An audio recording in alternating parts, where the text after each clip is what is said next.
조종, 배신, 그리고 살인.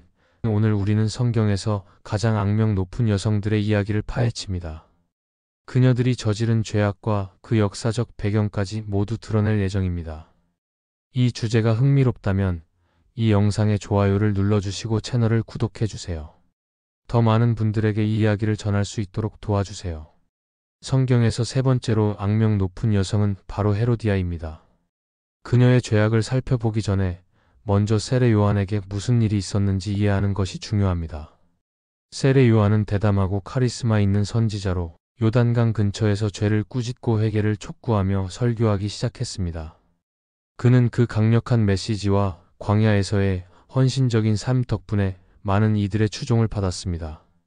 문제가 된 것은 요한이 갈릴리와 베레아를 다스리던 헤롯 안디바스와 헤로디아의 결혼을 공개적으로 비난하면서부터였습니다. 헤롯 안디바스는 원래의 합법적인 아내를 버리고 헤로디아와 재혼했는데 헤로디아는 바로 그의 형제인 빌립의 전 아내였습니다. 이는 단순한 도덕적 문제를 넘어서 유대인의 율법을 정면으로 위반한 행위였습니다. 세례 요한은 이러한 불의한 결합을 가감없이 비판했고 이러한 그의 발언은 헤로디아를 불쾌하게 만들었고 그녀는 요한을 죽이고 싶어 했습니다. 하지만 헤롯 안디바스는 처음에는 요한을 예언자로 존경했고 그의 말에 흥미를 느끼기도 했습니다. 그러나 정치적, 사회적 압박과 헤로디아의 영향력에 결국 굴복하여 세례 요한을 감옥에 가두게 됩니다.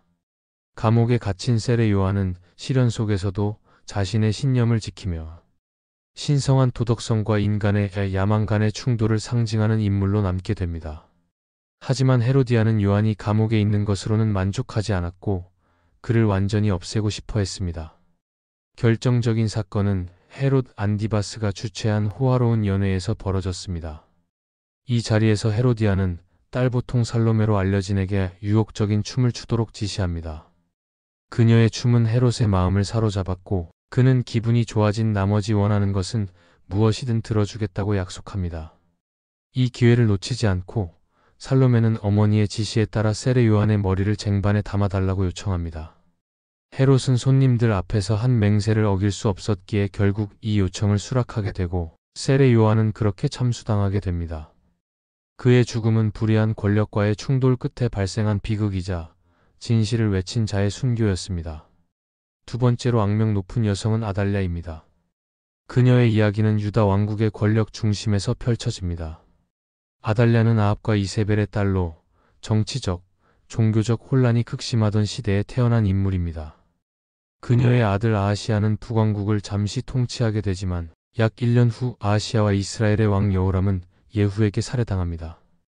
아들이 죽자 아달랴는 기회를 틈타 유다 왕국의 권력을 장악하려 합니다.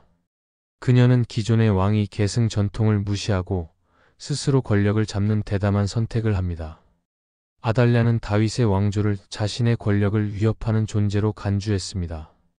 다윗의 혈통은 유대 전통에서 매우 중요한 의미를 가지며 메시아가 이 가문에서 태어날 것이라는 하나님의 약속이 담겨 있었습니다. 이에 아달랴는 자신의 권력을 지키기 위해 다윗 왕조의 후손들을 모두 제거하려는 잔혹한 결정을 내립니다. 그녀는 후계자가 될 수 있는 다윗 가문의 아이들을 무자비하게 학살하도록 명령했습니다. 하지만 이 계획은 여호야다 대제사장에 의해 좌절됩니다.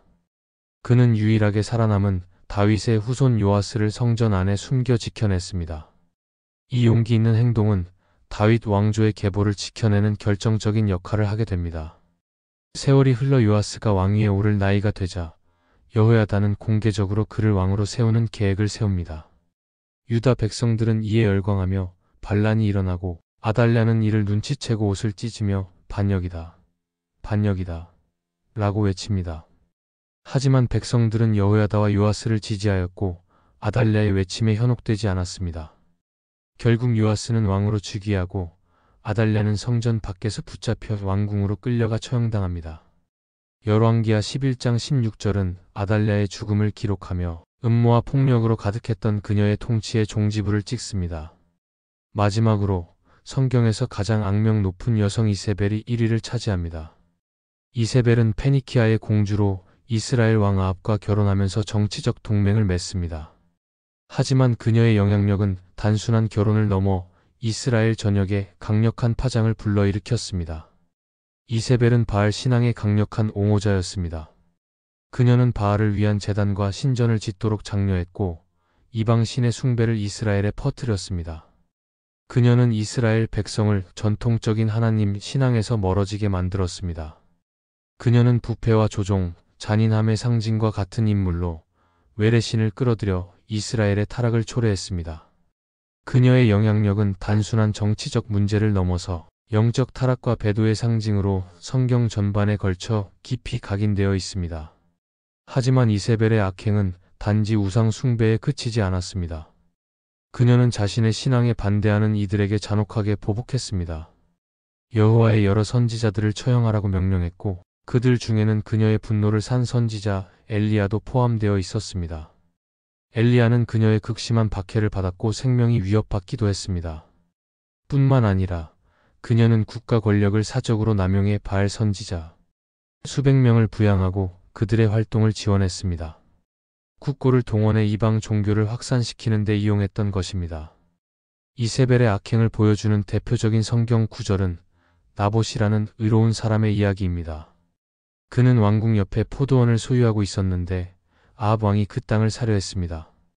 왕은 정당한 값을 제시하며 거래를 요청했지만 나봇은 조상의 유산을 팔 수 없다며 단호히 거절했습니다. 아합은 이 포도원을 너무 갖고 싶어 했고 결국 이 욕망에 사로잡혀 괴로워했습니다. 이때 이세벨의 사악한 계획이 시작됩니다. 그녀는 아합이 상심한 것을 보고 왕의 욕망을 채워주기 위해 잔혹한 음모를 꾸밉니다. 나봇을 거짓으로 고발하는 계획이었습니다. 그녀는 거짓 증인들을 매수해 나봇이 하나님과 왕을 모독했다는 혐의로 고발하게 했고 이 거짓 고발로 인해 나봇은 결국 돌에 맞아 처형당하고 맙니다.